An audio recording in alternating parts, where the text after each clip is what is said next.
আসসালামু আলাইকুম বন্ধুরা, আমি চলে আসছি এখানে আপনাদের একটা কঠিন একটা খাবারের জিনিস দেখাবো।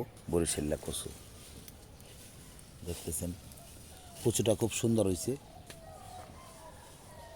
এই বর্ষায় ইলিশ মাছের সাথে কচু হলে কেমন হয় আপনারা বলবেন কমেন্টে।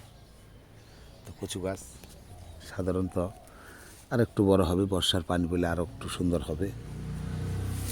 সাধারণত এই কচু গাছগুলা কচু গাছের দেখছেন কত বড় কচু গাছ। এটা হলো বরিশাল্লা কচু বলে। আমগো এলাকার মানুষের বরিশালতে কচুটাই না এখানে রোপণ করেছিলেন, মোটামুটি ভালোই হয়েছে।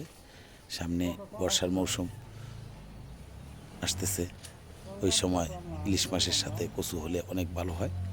তো কেমন লাগবে খেতে আপনারা একটু কমেন্টে জানাবেন। ভালো থাকবেন। আসসালামু আলাইকুম ওয়া রাহমাতুল্লাহি ওয়া বারাকাতুহু।